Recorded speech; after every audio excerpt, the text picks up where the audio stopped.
We've just been looking at acceleration. We're now going to go back to motion graphs to look at velocity versus time, because again, acceleration is tied into that graph. As we saw with displacement versus time, the gradient of a displacement versus time graph gives us velocity. So naturally it follows that the gradient of a velocity versus time graph is acceleration. So in both cases we're looking at the change in a quantity over time. So change in displacement over time gives us velocity. The change in a velocity versus time graph gives us acceleration.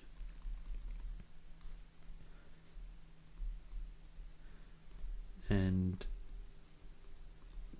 just a point of difference here to note as well. Previously we looked at average velocity and instantaneous velocity.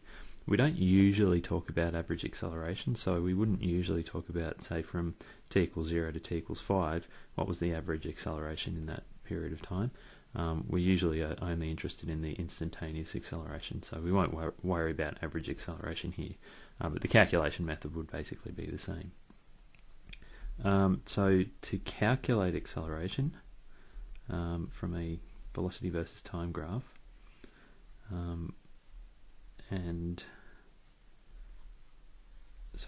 to calculate acceleration, in this case we'll use t equals 7 as an example. 7 seconds. So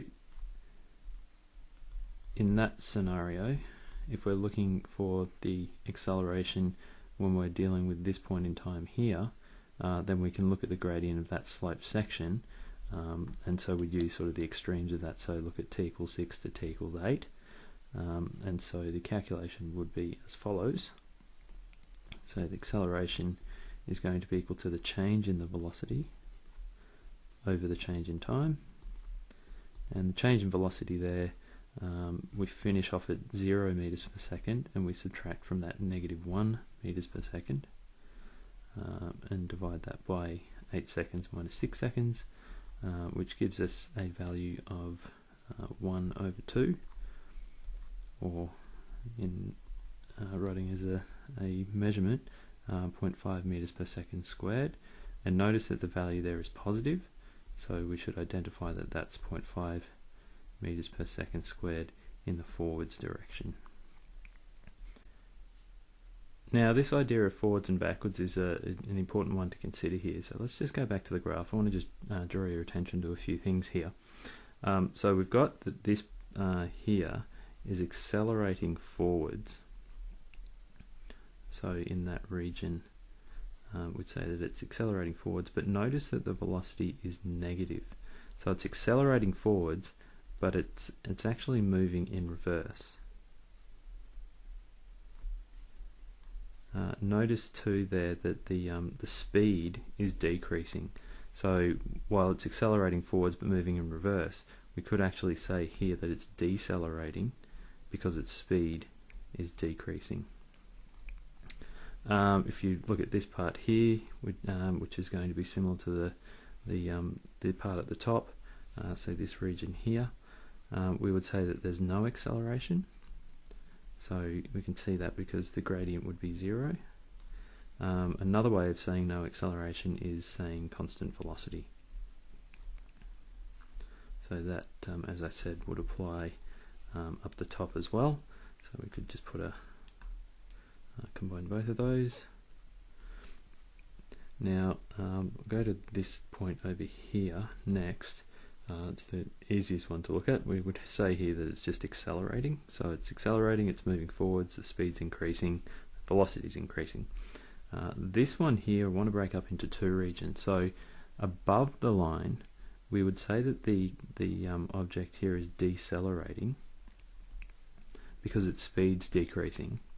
But in this case, it's still moving forwards.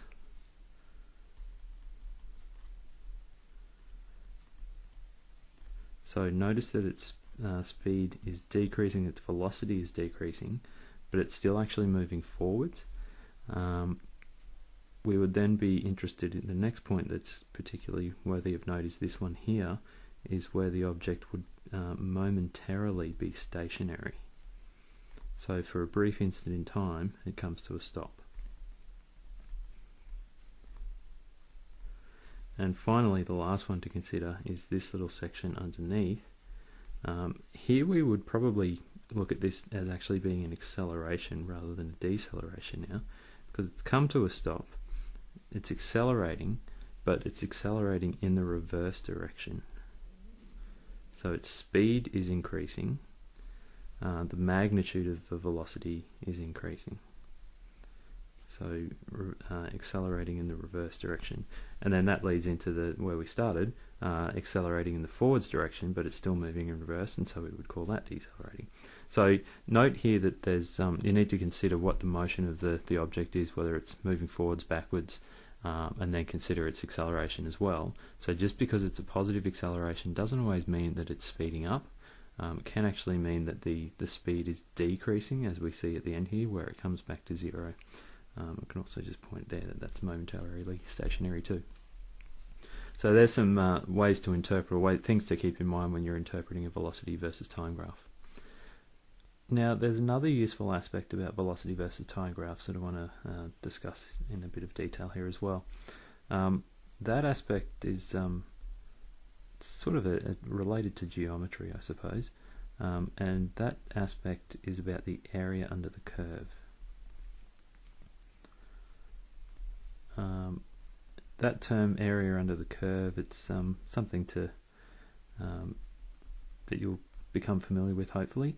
It's a mathematical thing more than anything, and what it basically means is the area that's bounded by the line that you've graphed and the axis, the horizontal axis. So when we say area under the curve, we really mean anywhere between a line that's been graphed and the horizontal axis. So if you think about this scenario, when you talk about area, we're really going to be multiplying two quantities together, and the area that we're dealing with is the product of velocity and time. So by that I mean that if you look at the two axes, you've got velocity on the vertical axis, you've got time on the horizontal axis. So to calculate the area, you're multiplying those two together. If we go back a step and have a look at the definition of velocity, we looked at the fact that velocity was equal to the change in displacement over time. If we rearrange that, we could then say that the change in displacement, sorry, there should be change in time there, change in displacement is equal to the velocity multiplied by the time. So to link those two things together, the area that we're calculating is velocity by time. This equation here, we've shown that velocity by time is equal to the change in the displacement. So that means that the area under the curve is displacement.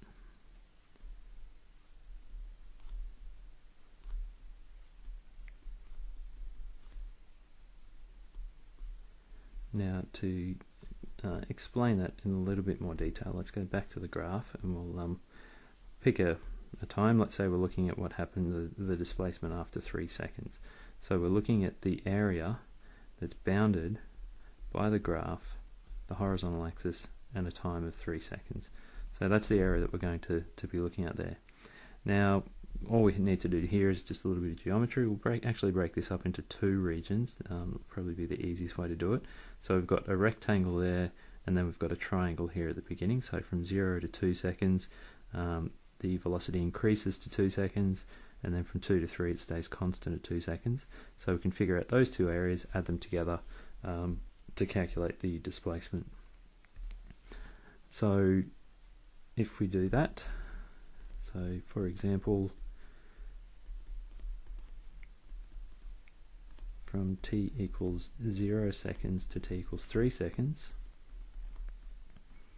we would say that the change in displacement,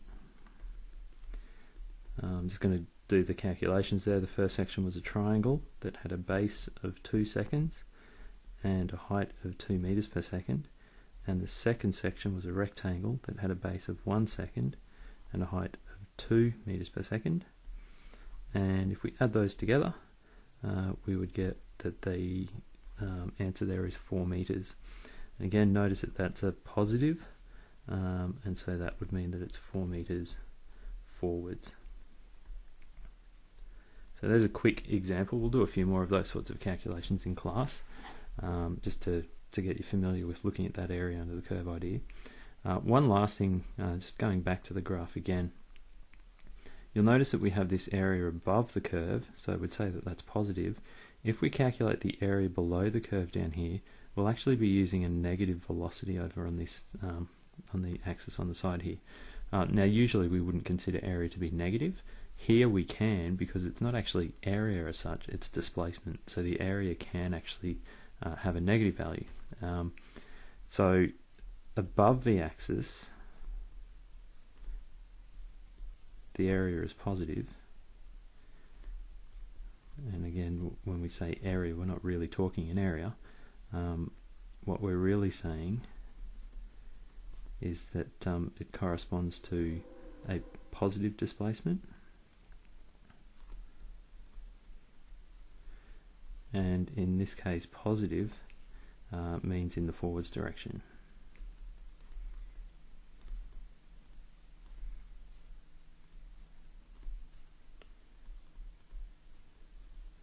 Taking that a step further,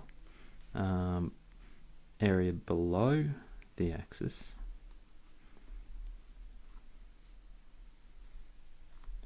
would be negative,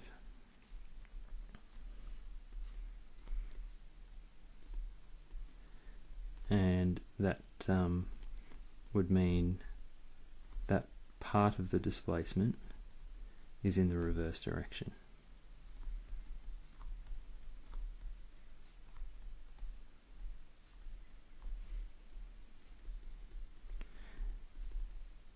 Now, if we were looking from, say, t equals 0 to t equals 8, we've got two regions, t equals 0 seconds to t equals 8 seconds. We've got two regions that we would need to calculate the areas for. The area above is slightly bigger,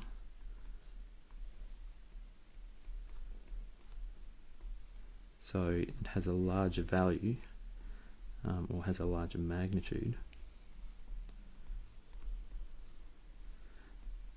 So we can simply add the two together, so the positive area above, and as a result that means that we're going to end up with a positive answer. So the final displacement at t equals 8 seconds will still be forwards.